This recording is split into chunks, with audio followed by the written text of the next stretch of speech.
La cognición es un concepto difícil de definir. No obstante, es posible resumirla como el conjunto de capacidades que nos permiten conocer el mundo y procesar la información que éste nos brinda. Sin embargo, esa información no siempre la recibimos de la manera correcta. Nuestras experiencias siempre van a condicionar nuestra percepción de las cosas. Nuestros pensamientos siempre estarán atados a cómo procesamos la información, siendo el resultado el no conocer realmente una situación u objeto, tal y como se presenta ante nosotros. Lo vinculamos a nuestras experiencias pasadas y podemos convertirlo en una distorsión que nos puede afectar emocionalmente. Sin embargo, eso no está exento de poder ser modificado con las técnicas adecuadas. ¿Cómo modificar nuestro pensamiento desde la psicoterapia cognitivo-conductual?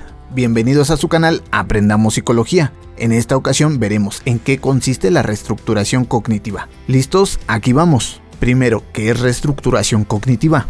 La reestructuración cognitiva es una técnica de terapia psicológica enfocada en moldear y cambiar el pensamiento negativo o aquellos patrones de pensamiento que son nocivos para el paciente y que a su vez deterioran su calidad de vida y la manera en la que éste percibe las cosas que suceden a su alrededor. La reestructuración cognitiva se encuentra entre las técnicas psicoterapéuticas más funcionales en la corriente psicológica cognitivo-conductual. No se trata simplemente de moldear un patrón que ha estado por años en el individuo, sino que antes de empezar a moldear dichos patrones se deben identificar y reconocer.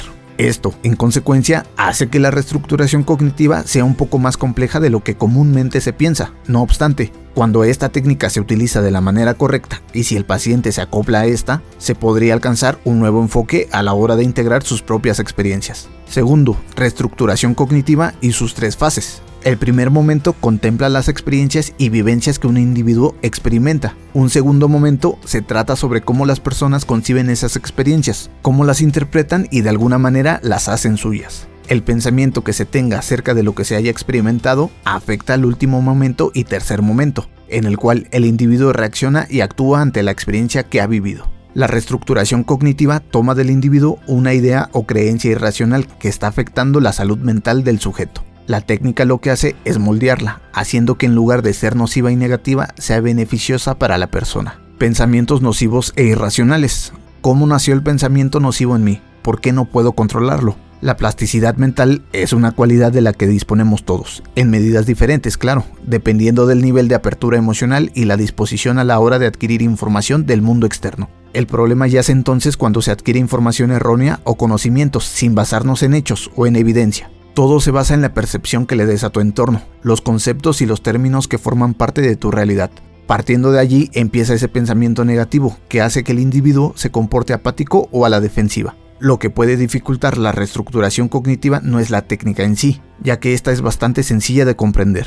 La dificultad radica en lo arraigados que sean los pensamientos distorsionados en la vida del paciente. En muchas ocasiones, el paciente identifica su pensamiento irracional, sabe cómo se siente al pensar en eso y lo que afecta a su calidad de vida. No obstante, se arraiga completamente a ese pensamiento irracional y no lo quiere soltar. Es común no querer asimilar que algunos pensamientos o creencias que nos han acompañado durante toda nuestra vida son nocivos. A la hora de la terapia, por reacciones como las que se explicaron anteriormente, se puede complicar un proceso de psicoterapia. No obstante, la reestructuración cognitiva es tan efectiva que gran número de psicólogos siguen confiando en ella para trabajar ciertos patrones de pensamientos negativos. Si bien en ocasiones aparecen en consulta pacientes con los que es difícil establecer una relación terapéutica, pacientes a los que les es complicado hacerles entender que será mejor volver a pensar en cuestiones que se dan por sentado, esto no quiere decir que sea imposible. Con un buen plan de acción y predisposición a la psicoterapia será posible. La importancia de anotar nuestro día a día. Lo ideal es llevar un registro junto al paciente de sus propios pensamientos y emociones, así como de sus comportamientos y la interacción cotidiana que tenga con su entorno.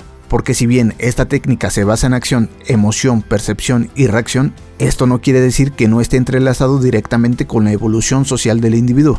Es decir que, a la hora de aplicar la reestructuración cognitiva, el especialista no solo se debe de enfocar en identificar las emociones e ideas irracionales, sino también en las conductas que tiene su paciente en el día a día, ya que para utilizar esta técnica psicológica en un plan terapéutico, se debe de ser consciente que, si se intenta moldear un patrón de pensamiento, de igual manera se trata de modificar ciertos comportamientos. Así que, si eres una de esas personas a las que sus propios pensamientos le restan y afectan su calidad de vida, no tengas miedo de ir a terapia psicológica, incluso cuando piensas que tus problemas no tienen solución. En la descripción tienes el enlace al chat donde te podremos dar información acerca de nuestra consulta. Si el video te ha parecido interesante, suscríbete y activa la campana de notificaciones. Por el momento, esto ha sido todo. Atentos al siguiente video. Hasta la próxima.